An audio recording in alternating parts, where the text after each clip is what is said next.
Welcome to the C2C Podcast. I am your host, Derek Anderson. After holding my first event in 2010, I went on to create Startup Grind, a 400-chapter community based in over 100 countries. Along the way, I discovered the greatest marketing tool of all time, your customers. Yet, I couldn't find anyone sharing how to build a community where people could experience your brand in person or at scale. On this show, we talk with the brightest minds and companies on the planet about how to build customer-to-customer marketing strategies and create in-person experiences for your brand and customers before your competitor does.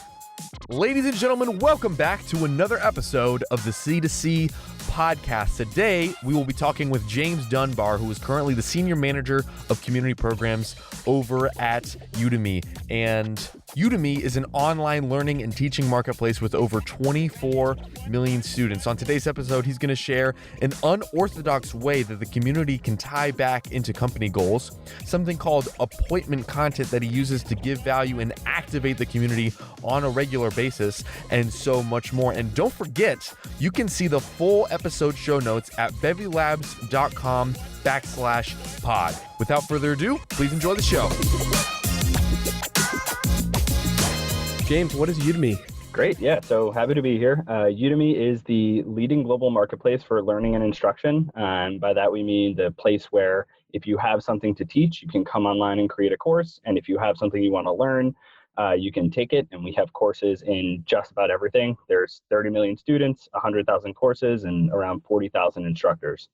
Wow. Okay. 40,000 instructors, 30 million students, all sorts of studying all sorts of different things, getting knowledge and all educated on all sorts of different things.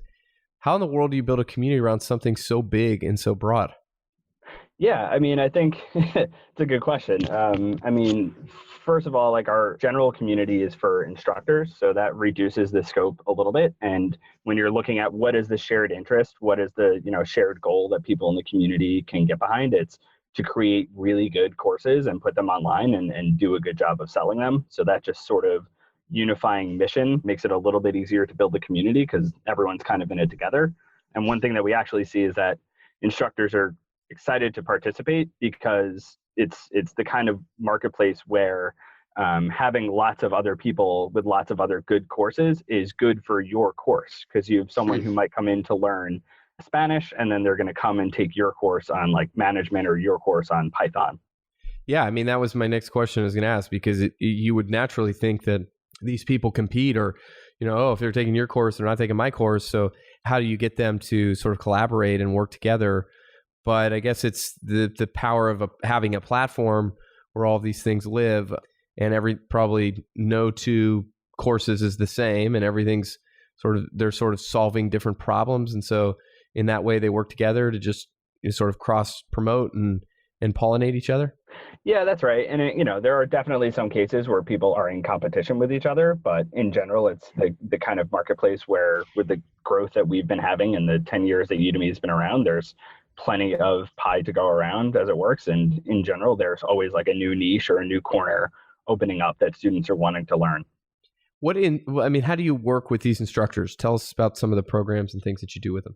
Yeah, so a lot of it is just helping them understand where they are. So if you're an instructor and you've published your course, you're essentially an entrepreneur, and you're almost looking, in the beginning to say, how do I find product market fit? And like, what are the pieces of information I need to get right now to understand whether or not my course is being successful in the marketplace? And as you scale and as you grow, you start to face more interesting questions of, how do I choose my next topic? Should I go deeper, or should I go into something adjacent? Or how do I manage my course if I'm starting to get hundreds or thousands of students and they're asking questions and they're looking for updates? What do I do there? So from our point of view with the community, the biggest thing we're trying to do is just help people understand where they are, help them understand, what questions are most important for the stage that you're at. And then honestly, just connect them with other instructors who tend to know the answer, better than any one person at Udemy. Is the goal? I mean, a lot of people sort of look at this like 1% to 2% of their customers or their community are sort of driving, 98% of the sort of education traffic for 98% of everybody else. Do you find that with you, like of those 40,000 people, Is the goal to get everyone highly engaged? Is the goal to really take care of a small subset of that? Yeah. No, How do you look at that? the answer is kind of yes to everything, but you can't just assume that the same tactics or strategy is going to work for everybody. So one of the things we try and understand is, we have some people who are coming in and they're just here to consume information. I think in other communities, they may be called lurkers. We tend to call them learners because it's a little more on brand with what we're trying to do. Then you have some people who are going to interact, infrequently. They may have a sharp question that they're going to want to get help on or get resolved. And then, we do see that like a small percentage drive a ton of the content. And so a lot of what we do is try and encourage and empower those kinds of folks to share their knowledge with the rest of the community. Have you found any common characteristics with the most active community members that you have? I think people just generally enjoy sharing their knowledge. I think in one way we're sort of fortunate as community managers working with people who's, they've chosen to share a course online and they're teaching, in some cases like IT certification or even just online marketing or digital marketing. So there are people who enjoy the idea of sharing their knowledge, and it just translates very, very nicely into a community where, one of the things we're asking them to do is share their knowledge. And so I think when we see people who are successful, it's people who've really bought into that mission of improving lives through learning. And they're saying, this is just, another angle that I can take that expands on this identity that I've assumed of someone who teaches online. What are the best ways you found to re-engage people that have sort of disengaged or are less engaged? Do you have ways to reactivate or to just get people going that haven't started yet? Yeah, I think one of the things that we've tried to do with some success is create like appointment content. So as we're thinking about what kind of content is going to be really helpful and really valuable, we're thinking, not just what's going to help people become better teachers, but it's also what's going to help us build the power and the sort of potential energy of the community. And one of the things we look at is saying, okay, we're going to have on this specific day, like on a Tuesday at 2:00 GMT, we're going to host like a live event or a live Q&A with either some instructors or like our CEO, and really make it an event that brings people online and gives them a reminder that the community exists and is there. We're actually pretty fortunate to have close ties with our product marketing team and that our platform is closely tied to our product. So we can pretty easily drive that traffic by setting up like a banner or a smart bar on our site itself. Are there any stories that have come out of the community that you could tell, or successes that you're overly proud of or stand out? Yeah, one that came to mind was, so one of the things that instructors have when they create a course is they can create like a short promotional video. So most of the courses are video based, where they're either just talking to a camera or doing a screen share. And so on like a course page that a student could find and think about taking that course, the instructor is able to generate a promotional video, which is basically like a 1 or 2 minute video of the instructor saying who they are and what you'll be able to learn in this particular course that they've created. And so we had a post where one instructor basically said, hey, I was playing around with my promo video and I made the following changes, and I saw that conversion for my course jumped by, I forget what it was, like 10 or 20% or something pretty meaningful month over month. And another instructor came in and said, hey, this is really awesome. Like this is something I did like 6 months ago and I saw that it was also successful. So it's really cool that you were able to have similar success. And the first instructor said that, honestly, I saw your post about it in the community 6 months ago, and that's what inspired me to do this even from the beginning. So it was kind of like a nice little cycle of people kind of seeing what works and learning from each other's best practices. And it just really encapsulated everything we're trying to do, which is connecting instructors to each other and helping them, get better about sharing their knowledge online. What ultimately, the business part of this ends up what probably fuels more funding, more resources. What goals do you all look at? What impact does it have on customer service or revenue, or just how do you track, what's important for the greater organization? Yeah. So actually, it's kind of an interesting question, and it reminds me of something that I heard at your conference last year, which is that community is a solution in search of a problem. And so I see that as a very specific mission for myself as someone who's responsible for the community, to go and find people within Udemy who have problems or opportunities that could be solved by the community. And going around having coffee with people and talking with them and saying, what are you trying to do? How's that going? And if you had like 10 instructors who were like motivated to help you, could they do anything to help you? And what I'm able to do through that is kind of, create a handful of people here, a handful of people there, and really get together like a constellation of stories where the community has delivered sharp value for certain people who have pretty specific business needs of their own. So it's not like a macro ROI model where you're trying to like say that everyone in the community is, 2x as effective as everyone out of the community. That's like a hard causality to prove, and it's hard to kind of get a counterfactual there.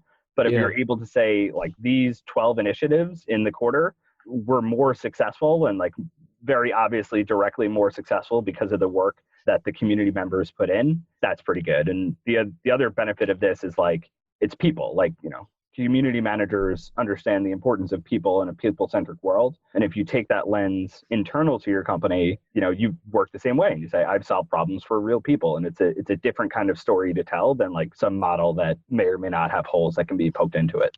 That is a really thoughtful and cool approach. So you hear about the priorities of the company and you see what people are focused on, what some of their problems are. And then you go to them. That could be the product team. That could be the marketing team. That could be, A sharp example of it is like our PR team. So we've got a pretty good social following on Instagram and Facebook and things like that. And I was talking with a woman responsible for that. Her name is Maggie. And she said, I need content. Like I'm kind of just generating all this content and it's hard to continuously come up with content. And I said, hey, I've got a community of thousands of instructors whose literal job is to create content for the internet to consume. So like, let's connect one hand to the other here. We were actually able to get a bunch of instructors from our community to generate content that performs well online. The instructors are happy because, they're marketing their courses. So anything they can do to get their name or face out there is great.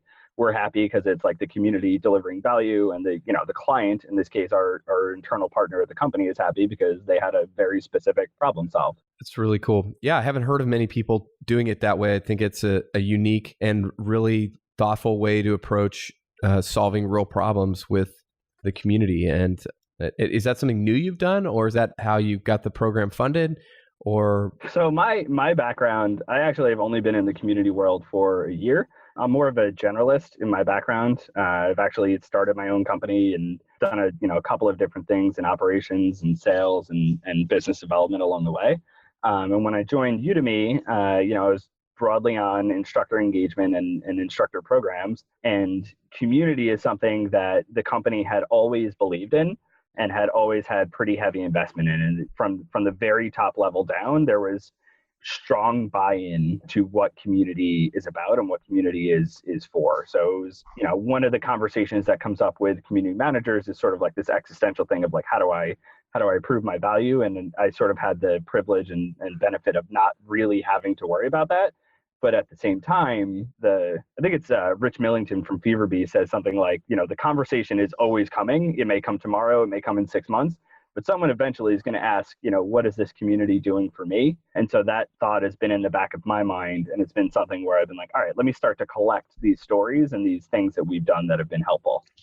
So you have started your own company. You've also worked in large companies. And do you think community, having somebody that's kind of been on the outside is now on the inside, is it something that you think works in all company sizes? Is it something that you should do if you're starting a company, or you shouldn't do, but you should do if companies established, products established? What's your take on that?